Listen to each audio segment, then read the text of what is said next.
हिजो के भयो,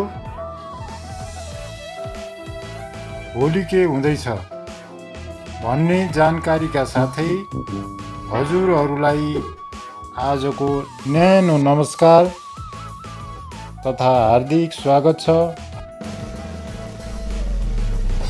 हाम्रो ज्योतिषालयमा।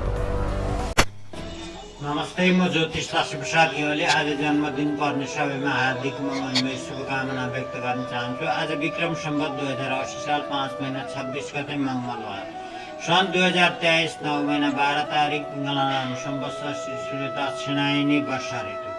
सूर्योदय बिहान 5:48, सूर्यास्त बेलुकी 6:10 हुनेछ। भाद्र कृष्ण पक्षको त्रयोदशी तिथि 21 गरी 17 पला उप चतुर्दशी रहेको छ।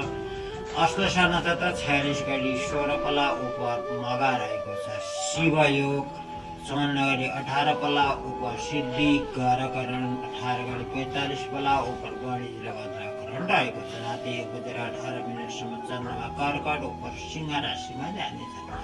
विशेषतः मेष राशिका जातकका लागि चन्द्रमाको चौथो गोचर छ। यसले खुसी र बन्दछ। विभिन्न क्षेत्र पेसा व्यवसाय स्वदेश विदेशमा रहनुहुने व्यक्तिहरूको माताभूमि र वाहन सम्बन्धी समस्या होला।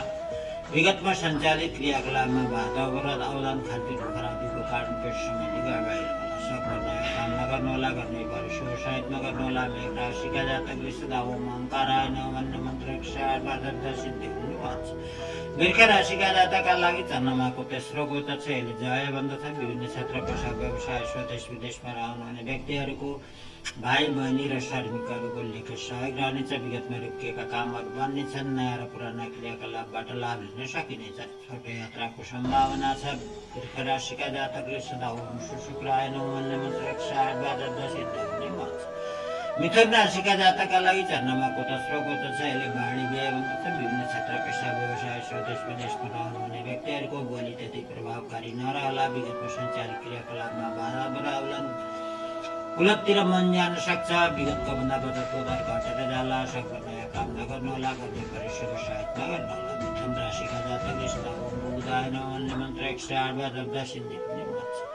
कर्कट राशिका जातकका लागि स्वराशि चन्द्रमाले अन्न लाभ हुन्छ। विभिन्न क्षेत्र पेसा व्यवसाय स्वदेश विदेशमा रहनुहुने व्यक्तिहरूको उन्नति र प्रगतिको दिन छ। विगतमा रोकिएका कामहरू बन्नेछन्। नयाँ र पुराना क्रियाकलापबाट लाभ लिन सक्नुहुनेछ। आकस्मिक धन प्राप्तिको योग छ। विशेषतः किसान र मजदुरहरूका लागि फलिफापको दिन छ। कर्कट राशिका जातकले सदा ओम शुक्राय नमः भन्ने मन्त्र 108 सिद्धि हुने भन्छ। सिंह राशिका जातकका लागि चन्द्रमाको 12औं गोचर छ। यसले व्यय बन्दछ। विदेशमा रहने बन्धु बान्धवहरूका विभिन्न क्षेत्र पेसा व्यवसायमा उन्नति र प्रगतिका सङ्केतहरू देखिने दिन छ भने स्वदेशमा रहने विभिन्न क्षेत्र पेसा व्यवसायमा संलग्न व्यक्तिहरूका लागि स्वास्थ्यमा खराबी हुन सक्छ। अनावश्यक कुरामा झैझगडा होला। सोचे आँटेका कुराहरूमा बाधा अवरोध आउनाले मनमा खिन्नता रहला। तर वैदेशिकको चान्स भने छ।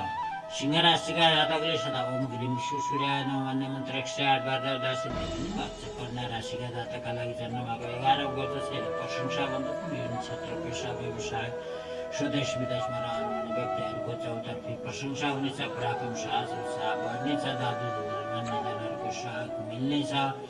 सोचे आँटेका कुराहरू पुरा हुनेछन्। कन्या राशिका जातकले सदा ओम बुधाय नमः भन्ने मन्त्र 108 सिद्धि हुने भन्छ। तुला राशिका जातकका लागि चन्द्रमाको 10औं गोचर छ। स्थिवृद्धि बन्दछ।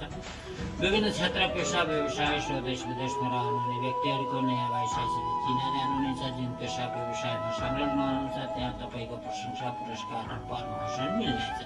विगतमा रोकिएका कामहरू बन्नेछन्। सोचे आँटेका कुराहरू पुरा हुनेछन्। तुला राशिका जातकले सदा ओम शुक्राय नमः भन्ने मन्त्र 108 सिद्धि हुने भन्छ। वृश्चिक राशिका जातकका लागि चन्द्रमाको 9औं गोचर छ। धर्म व्यय हुन्छ। विभिन्न क्षेत्र पेसा व्यवसाय स्वदेश विदेशमा रहनुहुने व्यक्तिहरूको दाजु दिदीसँग त्यति राम्रो सम्बन्ध नहोला। विगतको तुलनामा पिता र गुरुको सहयोग नमिल्ला। सामाजिक आर्थिक क्षेत्रमा संलग्न भए पनि उपलब्धि कम हासिल होला। वृश्चिक राशिका जातकले सदा ओम ओङ्काराय नमः भन्ने मन्त्र 108 सिद्धि हुने भन्छ। धनु राशिका जातकका लागि चन्द्रमाको 8औं गोचर छ। कष्ट बन्दछ। विभिन्न क्षेत्र पेसा व्यवसाय स्वदेश विदेशमा रहनुहुने व्यक्तिहरूले नयाँ यात्रा नगर्नुहोला। नयाँ यात्रा गर्नै परे शुभ साहित नगर्नुहोला। खानपिनको खराबीको कारण स्वास्थ्यमा गडबडी रहला।